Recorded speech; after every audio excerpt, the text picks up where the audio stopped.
Today is my privilege to introduce an inspiring and impactful man who is changing the way we design and create buildings. While USGBC has always acknowledged that buildings are about the people that inhabit and use them, Barry Svigals takes the truth to a whole new level and has embraced the notion that buildings can reflect those who create them.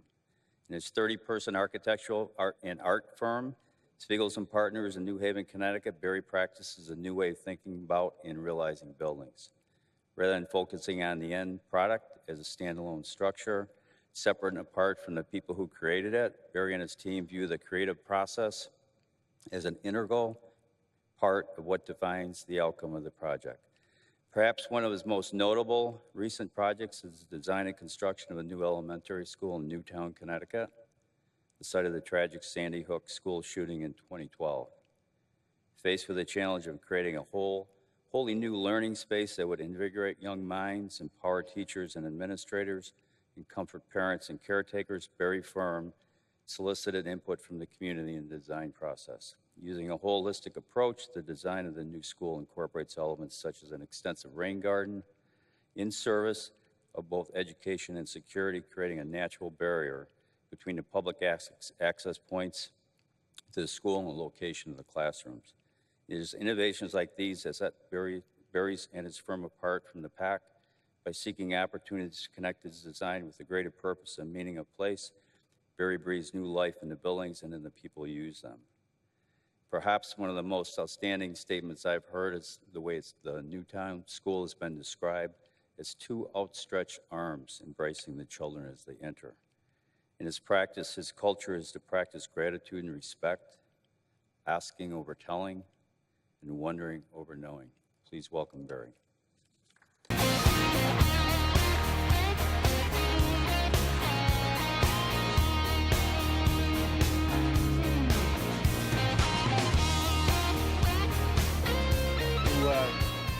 Get out before the applause dwindles. Anyway, nice to be here. Wonderful to see everybody who's here. What an extraordinary event to have 25 to 30,000 people wandering around interested in sustainability. I'm going to be coming at sustainability from a very different angle. In the end, talking a little bit about the school. It is an indication of the generosity and breadth of the United States Green Building Council to include in the spectrum of things that we're talking about here everything from the highly technical to the softer part of what makes sustainability, and that's what I'm going to be talking about. My friend Louis Makel, the other night I had dinner with, he's a wonderful architect in New Haven, Connecticut, and I told him about this talk, and he nodded and seemed to appreciate what I was going to be talking about, and he said at the end, you know, the problem with these talks is they're just about ideas. And I went, yeah, they're about ideas. And he said, no, what I mean is that, you know, the ideas that we have, by and large, remain in our heads. And we really need to have the experience of these ideas. We need to really feel them. And the conversation went on to talk about the difference between knowing something, which we can have in our heads and have it, as we know as time goes on, go very quickly to someplace else, to a remote fishing village in Maine where there are no phones. And ideas that have to do with understanding. And understanding, and he inverted it, it's standing under these ideas so that we can be influenced and embody them. So I hope that something that comes out of this talk will be felt as well as heard, and I think the ideas are compelling, but the feeling of it is much more important. The other thing I would say is that the master speaker involves, of course, masters, supposedly. I had the great good benefit of knowing some real masters. I know I'm not one of them. So it's really indicative, actually, of what's happening now. Either we're all masters or we're all part of the picture. My feeling is that there no longer is an audience. You all out there have an impact on what's happening right now. This is getting into what I wish to share with you today. That there is no audience. We're all implicated. We can't sit back. Being a child of the 60s, I'm familiar, and you may be too, with if you're not busy being born, you're busy dying, things like that, that we're included. If we're not part of the solution, we're part of the problem. But it's really deeper than that, that we're in constant resonance and interaction. So I'm going to try something actually right now, and are you interested in trying something new? Who's interested in trying something new? Wow, that's really great. This is really pretty benign. It involves simply standing up for the moment. And if everyone could, hopefully you don't have coffee in your hands. Oh, look, people are standing up. It's really great. If you could stand up. Those who can't stand up, if you can put your arms up. So I'm going to ask you all, very simple thing, I'm going to ask you all to sit down, but wait for a second. I want you all to sit down at exactly the same time. And I'm not going to tell you when to sit down. So I'm not going to sit down for obvious reasons. So you can't get the cue from me. You have to, first of all of us are going to sense, hey, Sai, how are you? We have to sense who's around us. And yeah, don't do that. Someone's going like this. So we're going to wait for just a second, and then everyone is going to sit down at exactly the same time.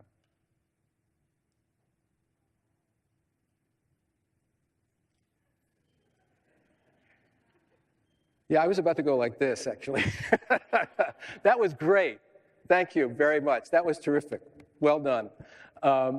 It's a very simple act to be sitting together. And we do exercises like this at the beginning of most sessions that we do. This talk, hopefully something is starting up. Can everyone see this clearly from the back? This is the entire presentation. Luckily, we're going to do this. So, reimagining sustainability.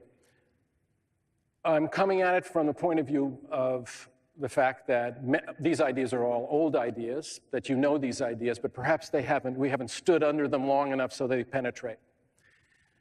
And the seeds of a renewed commitment, coming from perhaps a different dimension, connected to perhaps what we just did now and the work that we're trying to do with the communities with whom we work. So there are two overarching ideas. Again, not new.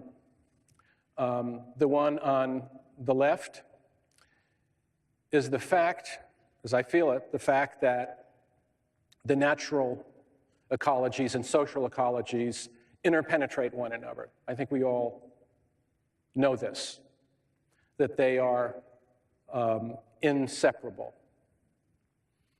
And so there is a global crisis on two fronts. Let me actually go back for a second in those two slides. The two ideas are, on the left-hand side, that we are inextricably connected with our natural environments, and how we are matters in that circumstance, and how we are matters in how we relate to one another.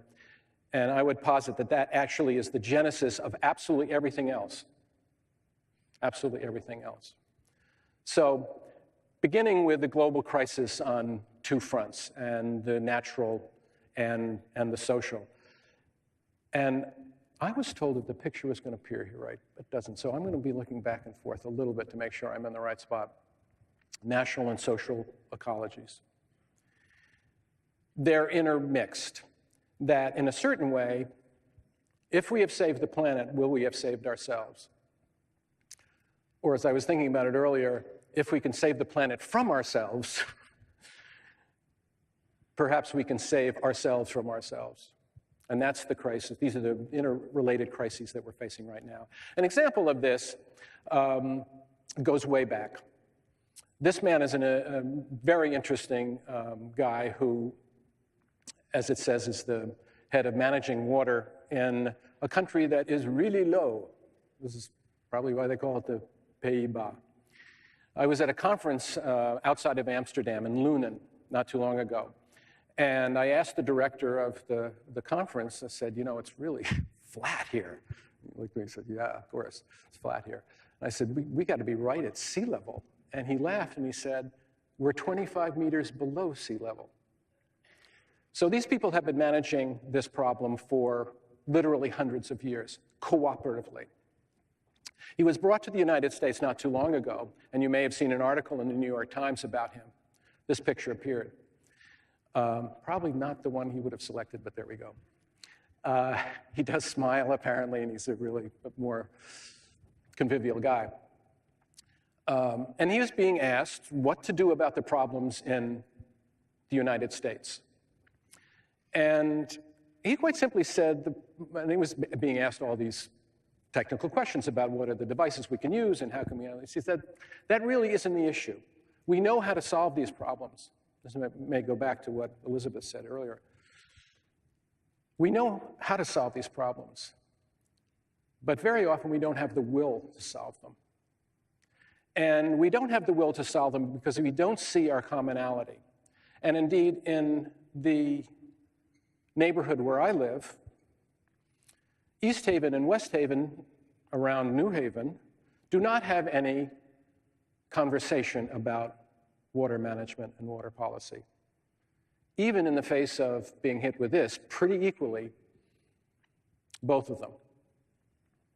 So now going on to the second one, which is really the core of this talk, and it has to do with how we are in every circumstance. This is a tricky thing to talk about. In fact, this is the first time that I've talked about it to a gathering like this in public. We talk about it all the time in our office, do we not? Joe, my associate, is here, Joe Schlosser. And we have a wonderful group of very creative people, Joe, one of them. We do talk about this all the time in the office, but we don't talk about it that much outside because it's a difficult topic. Or elusive in a certain way because it's so close to us. It's literally how we are creates the circumstances in which we live.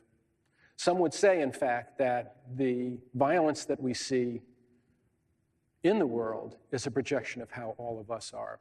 We're all together. There is no them. Bill McDonough, a good friend of mine, a guy I haven't seen in a while, said, when we throw something away, what are we thinking about? Where is away? There is no away.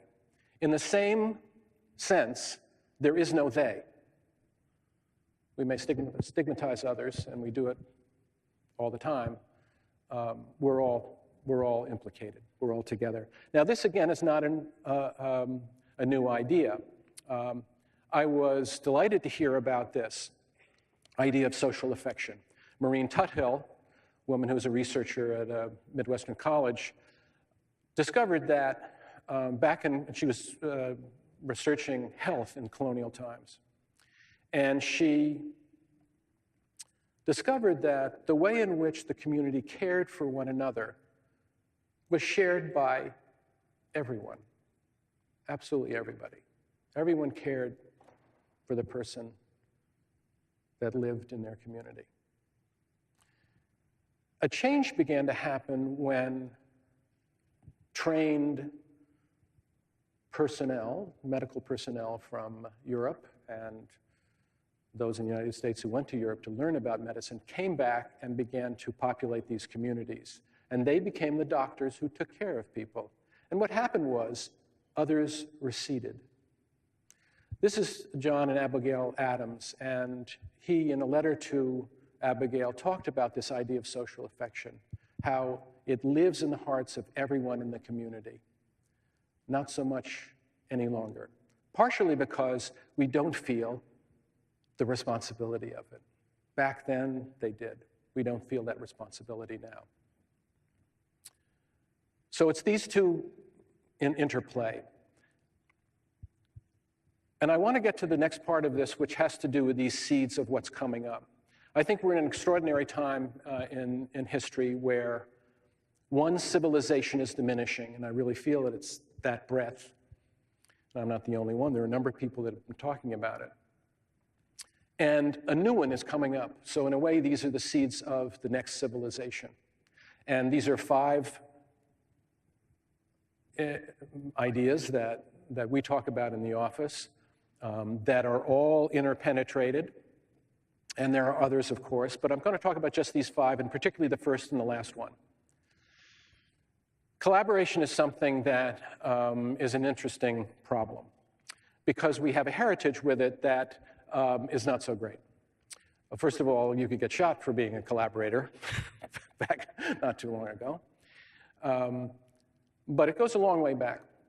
For those of you who are math buffs from the first century, Ptolemy was a very important and extraordinary mathematician. Unfortunately, he's known for one thing that he got wrong.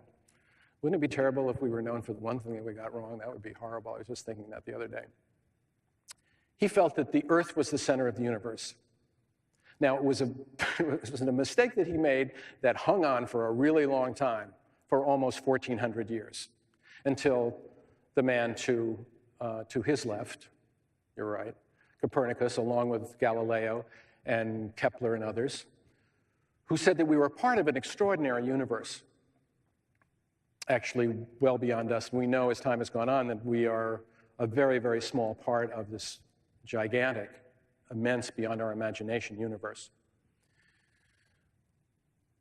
Unfortunately, some of us have not gotten that memo. In fact, I would say all of us in a certain way. I woke up the other day and I was blaming my children for something that I needed. They moved out of the house 10 years ago. That we wake up in the morning and we think that we're the center of the universe. Let's face it, that's where we begin. Collaboration then is, that guy's not collaborating with me. It's a bit of a problem. And not only do we think we can collaborate with people, but we think we're good at it. I'm going to show a clip right now of the late, great Robin Williams in Patch Adams. Perhaps you've seen this.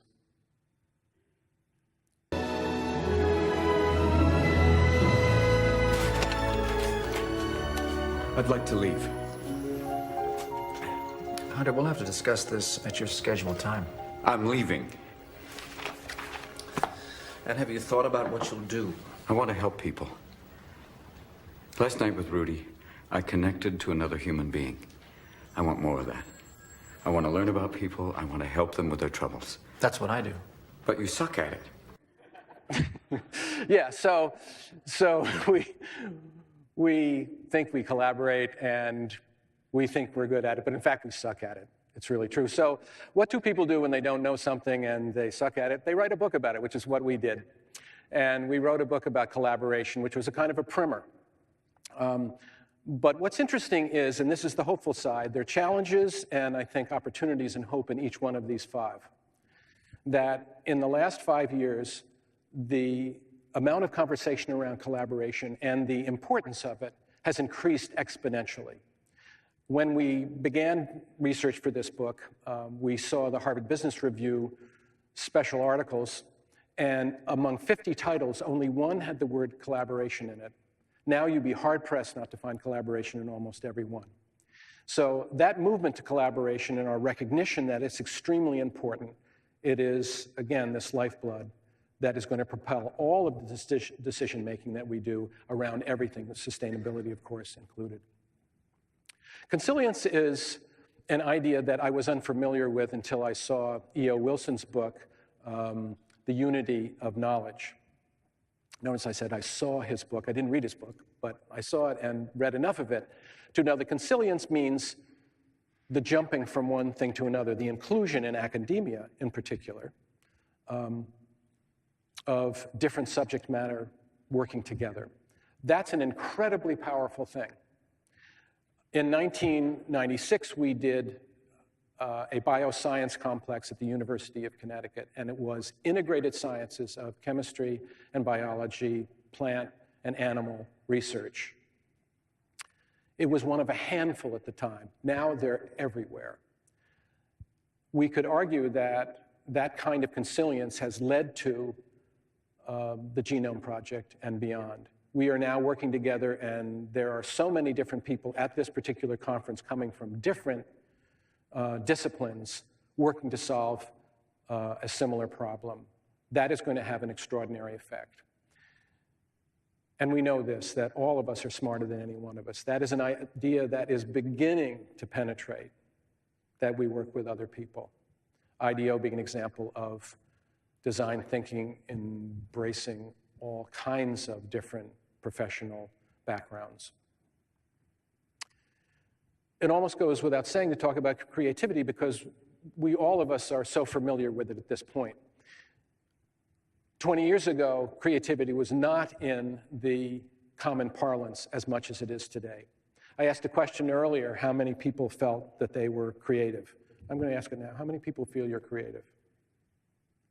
Yeah, right. That's right. Everybody. So everybody's creative. That's absolutely right. And particularly little kids. I was at a little exercise with second, third, and fourth graders 2 days ago. In fact, I could show you, I have a little bit left right into my fingernails. My hands look like this, mostly because the little girl said, could you help me hold my little birdhouse? And I said, sure. And she didn't distinguish between my hands and the birdhouse. But if you ask them, they'd all raise their hands. What happens in education, of course, is that by 6th grade, not as many people raise their hand in 12th grade, but that is changing dramatically. And of course, the rise of companies that didn't exist 20 years ago that are all creativity driven. So Jacques Barzun wrote a book called From Dawn to Decadence, and it speaks about the end of one civilization. It's a 500-year history, wonderful book, long. And he speaks about what some of the themes are that are coming back up again. One of them is creativity.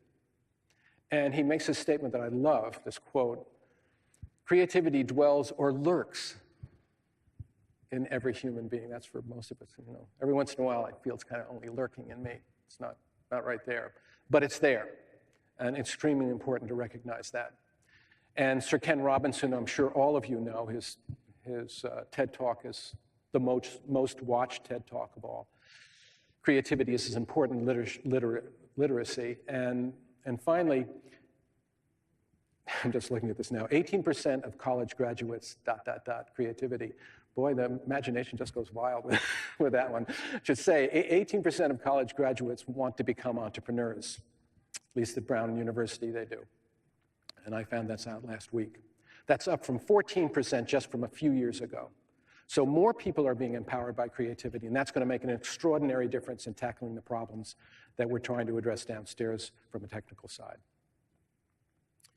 And this one we don't typically associate with solving our problems, but it's, of course, essential to it. And Jacques Barzun also points out that this particular dimension, this theme, is on the rise starting from about the 1940s on, where governments have gotten involved in relief. The amount of charity that is being given right now is at extraordinary levels, unprecedented historically. And it's also being seen at a very intimate level. I was touched by what was said by this congregation after the tragedy at Emmanuel Church. One in particular by Chris Singleton, whose mother was killed. Love is always stronger than hate. And most recently, just literally last night, I saw an interview on Anderson Cooper 360, interviewing 2 young people who had friends who were killed. And he asked them directly, is there any hate that you feel? And they said, no, we don't feel any. We just feel how incredible it was that other people helped us and the heroism of others. So that is beginning to penetrate more people around the world. Now, obviously, there is a governmental reaction that is one of revenge and retribution, but there's another one that's happening in the hearts of other people. And this billboard that appeared in 2012.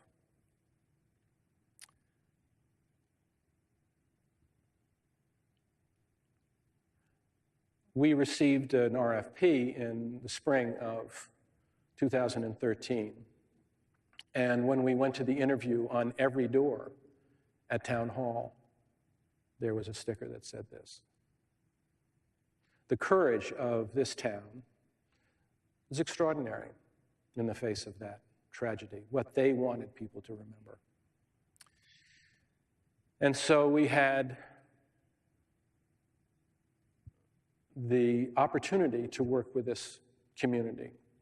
And one of the things that we said right at the very beginning was that we don't know what's needed. This is an essential part, I think, of any engagement with a community. That though we come at it with our expertise, and we're finding this in medicine, so this parallel between the experts in medicine and the experts in architecture. I would say we started having a problem back in 1833 when the AIA started. People felt disenfranchised from their places, didn't have a feeling of it, didn't have a sense of where they lived, and gave it up to others. Gave it up to others. Competent experts, but who could not possibly know what they knew about their community, though they imagine they do, and we fall into that as well. So beginning with Newtown, one of the things we asked them is, what do you love about your community? And we asked them to bring in images of what they loved about their community. And this was one of them. The undulating hills of Newtown and the undulating trees with the spires and the town rising up through it. This is a confluence of man and nature that is wonderful. And we tried to recall it in the facade of the building with this undulating facade, which you'll see in another picture later on. Should any of you want to have more information on the school, please go to their website, on its Newtown website, and you'll find where the school is at right now. It is about halfway through construction, and the town updates this website every month or so you'll be able to follow it. These are very early renderings, so you can begin to see what the school looks like on the website. But the plan of it is set into the trees. We felt that it was essential that the children were involved in, open to and engaged in their natural environment as much as possible. So the school is set to the south of the site, right into the trees. Now, anyone who has followed this kind of gesture knows that it's biophilic. And biophilia, which was first heard of not that long ago, E.O. Wilson and Stephen Kellert with a book on biophilia, and Stephen Kellert since then, and Steve worked with us on this school as well as a number of other schools in a wonderful way. He was a great visionary in helping us understand all the different ways in which this school might connect the children to nature. The children come in that main entrance, and you can see the branches of the classrooms that reach out to the trees that are to the south and to all the trails that link to Treadwell Park, which is nearby. And as you come in that entrance, you're immediately outside again. And that was the feeling that we wanted to have with these children as they came in. And as was referenced earlier, the arc of that plan being the arms of the school that bring the children in the embrace of the building. So as they come through immediately, they are outside again. And they're metaphoric trees that are inside, which this doesn't show, and artwork throughout, which is something that our company in particular is interested in. And it's not artwork just for the sake of artwork, but artwork generated through the town, through the people, and even made by the people. And I'll show you a little example of that later. There are leaves that are up. That was a placeholder. In fact, they will be ducks. And the reason why they're going to be ducks is in the old school, there was a courtyard where these ducks used to come once a year and leave and then come back. and they had water for them, and they were beloved.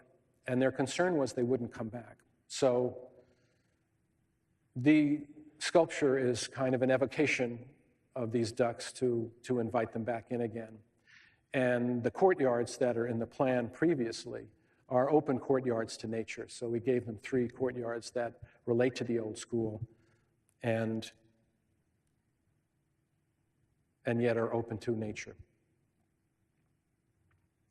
There is an arc of the plan, as you saw before, that is the main street, again, referencing the town. And another way, and you'll see this is out back, the courtyards that open up. And you'll notice this little treehouse. There are 2 of them that are back there. And they're metaphoric for living in the trees and seeing the trees that are really only 25, 30 feet away, very close to the back. I was out there a couple of weeks ago with the electrical superintendent. And I said, so do you hang out here? And he said, well, as a matter of fact, I do. Every once in a while, I come out here and I imagine the children in this school, and I imagine them up in that treehouse looking out.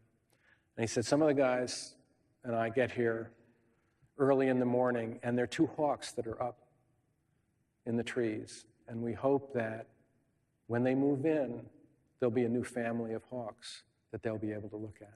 I thought that was a beautiful thing. And in the front of the school, and you'll see now the undulating facade that relates to the horizon line in Newtown. And in the front, the rain garden, which was referenced earlier, and these little bridges that go across. And they relate to the bridges that go across the Putatuck River. Not really a big river. It's more of a stream, actually, by the time it gets through Sandy Hook. But it's a wonderful, intimate stream and natural environment that these bridges go across in town. And so these bridges that are over the rain garden are a reminder of that aspect of the town. And the theme of water, clearly paramount throughout the school, actually. River stones along the pathway of the children you see going in that main entrance. And connecting them to their namesake, in fact. Excuse me. Let me go back to that. This is the spur off of the Housatonic River that creates the Putatuck and the Sandy Hook, which is right just as you come off the Housatonic.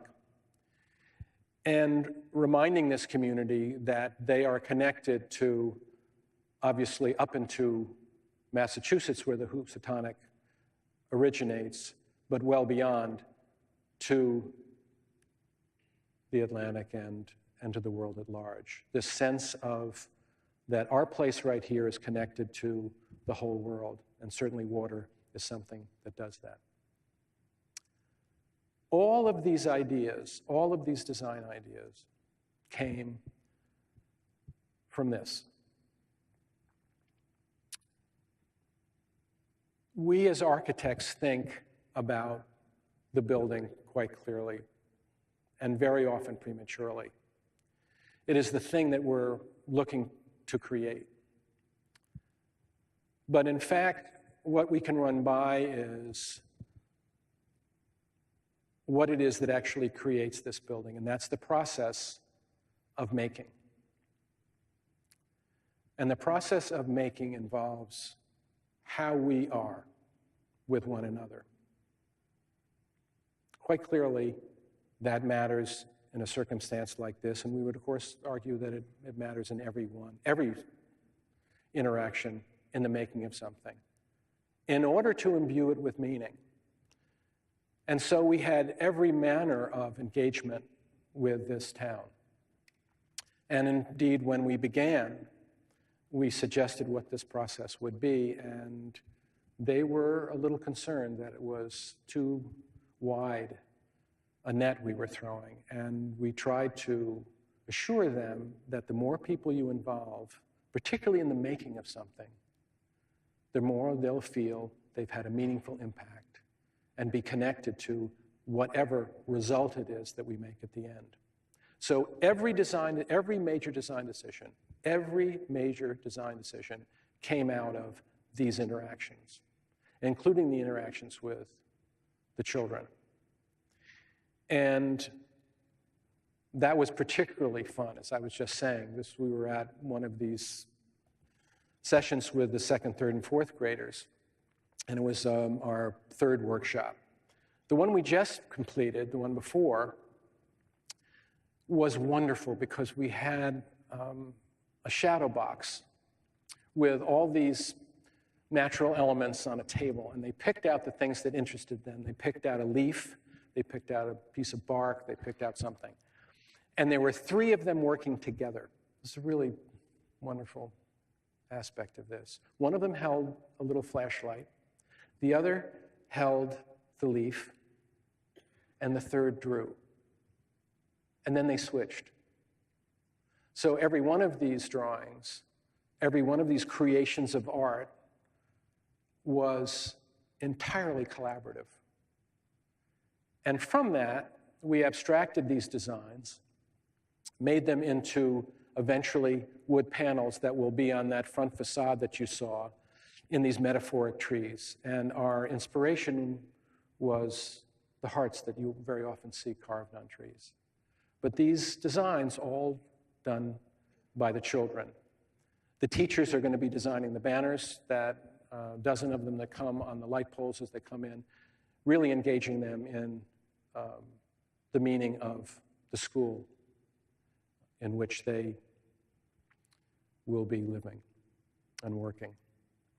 Last Thursday, we had this event, which was what we called a Contractor Partnering event. It was so much more important than that. It was every worker on the site we brought in, and what we wished, and when we say we, the community, and us as professionals working with them, we wish to include them in the vision of the school, in the school that they were making. Now, 200 years ago, this would not be necessary. We would be making the school together for our children. We would be doing it together, and there would be no question about what the meaning of the school was or why it should be there. And think about all these school selection committees and school design committees and how troubled they are. And it's because of this disconnect between feeling disempowered and how we purvey our expertise. Back a long time ago, that wasn't a question. So trying to include that in the building of this school. And Pat Lodra, the first selectman, who has been a remarkable client, along with all the other people on her staff, was there. And she said, we have a wish. We have a wish that the love that you have for the work that you do will be put into this school. And that when the children arrive to learn, they will feel that love. This is what she said. So I'm going to end on that topic of love because it's germane to our making of places that are meaningful. It's germane to our being able to work together to solve the problems of our social ecologies. We're going to need it as far as the problems of our natural ecologies. This is the quote that appeared at the top of the chapter in David Orr's book, Earth and Mind. And the chapter was entitled Love. And he was, of course, talking about, and Stephen Jay Gould was as well, talking about our love of the planet and our love of the species on the planet, such that they don't disappear. And we with them, by the way. But I would argue this other dimension of love for one another is equally important. And this is a painting by Rembrandt that is in the Rijksmuseum. I went there a couple of years ago at the reopening of it, and there was an installation done by Alain de Botton and John Armstrong. And the installation was wonderful. It was these Post-it notes that appeared alongside certain paintings. Some of them very famous, like this one by Rembrandt. Some of them not so important. And they talked about how we experience art, how we take it in and how it impacts us. And I want to read you the Post-it note that I read with a whole host of people as we were looking at this painting. The warmth and quietness of their love for one another, even though neither is especially attractive or particularly accomplished by the standards of the world, is shocking as well as deeply moving. Outstanding though this is, it is a picture that is clear to produce an ambivalent reaction. We delight in it, yet at the same time feel regret. We do not live up to the beauty of the picture. We have too often been mean, angry, curt with the person we love, or catch our breath with a sigh because so little of this loyal, tender devotion has come our way. Rembrandt illuminates with painful accuracy our lack. We don't have nearly enough genuine love in our lives and in our world. So we believe that there is a voice in our hearts, not only in our minds, that speaks faintly but clearly of our place in the world and the necessity of tending to the relationships that we have with other people. But to hear this voice, we must listen very carefully, because there is a din out there saying something else. But because it resides in everyone, hearing it, we feel included in the embrace of everyone else and all of humanity, in fact. And we experience how our individuality only has meaning in relationship with this other scale of being. It only has meaning in relationship with other people. Then we are able to receive this message, and we remember ourselves anew. We feel within and around us our profound connection to others, to life, and the life of which we are part, and the world to which we belong. Thank you.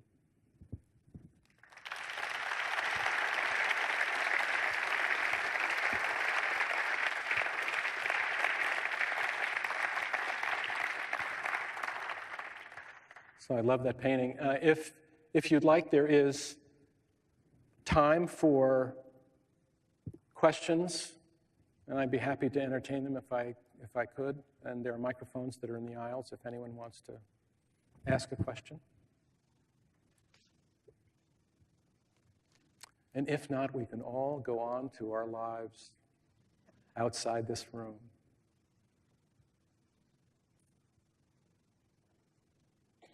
Oh, somebody have a question? Yeah. Oh, did you have a question?